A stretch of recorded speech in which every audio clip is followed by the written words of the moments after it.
بتا سکتے. انہوں نے دیش کے لیے وہ کام کیا ہے جو اور کوئی نہیں کر سکتا. ہمارے دیش کو پرمانو طاقت بنانے کا کام ڈاکٹر APJ عبد الکلام صاحب نے کیا. اور یہ بھی میں یاد دلانا چاہتی ہوں کہ بھاجپا کی ہی وہ سرکار تھی جس میں انہوں نے یہ کام کر کے دکھایا. تو جب ہم اتنے قابل ہو جائیں گے، جب ہم اپنے اندر وہ قابلیت پیدا کریں گے، تو مجھے امید ہے کہ ہمیں بھی ایک ایک انسان کو، ایک ایک بچے کو اپنے یہی تربیت دینی ہے کہ ہمیں ڈاکٹر APJ عبد الکلام جیسی شخصیت بن کر ابھرنا ہے. تبھی جا کر ہم اس دیش کے لیے، اپنے ملک کے لیے صحیح طریقے سے کام آ پائیں گے.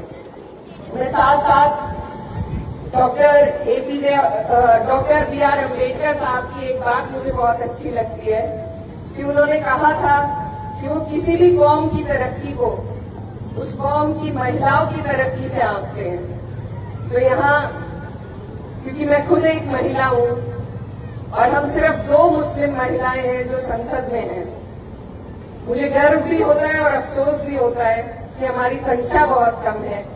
ہم اپنی آواز اٹھانے والے کم لوگ وہاں پر ہیں اور یہاں میری اتنی پیاری بہنیں، مائیں بیٹھی ہیں.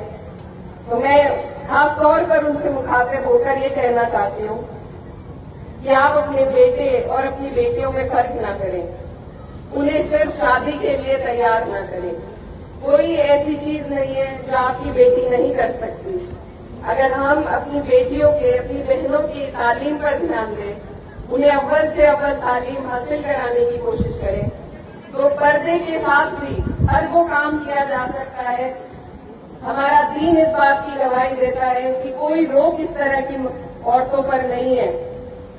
باپردہ بھی وہ ہر فیلڈ میں، ہر چھیتر میں ترقی کر سکتی ہے، لیکن انہیں اپنے گھر والوں کے ساتھ کی ضرورت ہے. میرے سامنے کئی واقعے ایسے آتے ہیں جس میں بہنیں بتاتی ہیں کہ ماں باپ منع کر رہے ہیں کہ 12ویں کے بعد نہیں پڑھائیں گے. تو میری ایک بہن، ایک بیٹی ہونے کے ناطے آپ سب سے یہ گزارش ہے کہ اپنی بیٹیوں کو، اپنی بہنوں کو اس طریقے سے مایوس نہ چھوڑیں. اگر وہ پڑھنا چاہتی ہیں تو آپ سے میری گزارش اور التجا ہے کہ انہیں ضرور پڑھائیں. اور میں آپ کی بہن بیٹی آپ کے سامنے ایک جیتا جاگتا ثبوت ہوں کہ میرے گھر پر اس طرح کی پریشانی آئی کہ میری والدہ، میرے بھائی، جب دونوں لوگوں پر پریشانی آئی، میں اکیلی گھر پر تھی.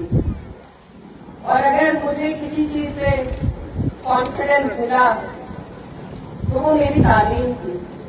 اور تعلیم ہی وہ طاقت ہے جو دشمن کی آنکھ میں آنکھ گاڑ کر آپ کو دیکھنے کی ہمت دیتی ہے. تعلیم ہی وہ طاقت ہے جو آپ کو آگے بڑھنے کا جذبہ دیتی ہے. تو جب میرے ساتھ کوئی نہیں تھا، خدا کے بعد اگر میرے پاس کوئی طاقت تھی تو وہ میری تعلیم کی تھی.